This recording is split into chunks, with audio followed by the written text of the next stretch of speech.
কার পরিবর্তন কখন হবে, কার কথায় বদলাবে, কখন বদলাবে কেউ জানে না। জানে কে? ফুজাইল ইবনে ইয়াজ বড় ডাকাত সর্দার ছিলেন। তো গভীর রাতে উনি ডাকাতি করতে গেছেন। তো রাত্রিবেলা যখন গভীর রাতে এক বাড়িতে ডাকাতি করতে ঢুকছে, দরজার সামনে গিয়ে যখন দাঁড়াইছে তখন শুনতেছিল বাড়িওয়ালা ওই সময় আল্লাহর কোরআন পড়তেছে।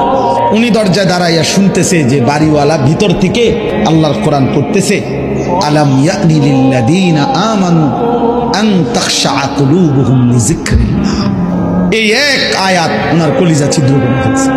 উনি পিছন দিকে ফিরে এসে আর চিৎকার করে দুই হাত তুলে বলছে, আয় রব, আয় মাওলা, সময় হলো, হয়েছে সময়, আমি আর এই নাফরমানির জিন্দেগি করব না, দিলাম ছাইড়া। তখন তিনি ওই সময় রাত্রে তো আল্লাহর কাছে এক ফোঁটা চোখের পানি ফেলতে ওনার মন চাইছে, তওবা করবে, মাফ চাইবে, আজকে গুনাহ ছেড়ে দিবে।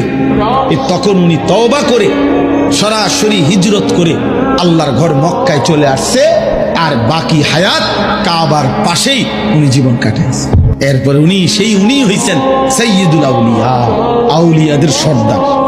তাইলে বললাম আর কি, যে কোনো কথা, কোনো এক আচরণ, কোনো এক শব্দ অনেক সময় চেঞ্জ করে ফেলে, জীবন তুলপার করে ফেলে, জীবন পরিবর্তন করে ফেলে।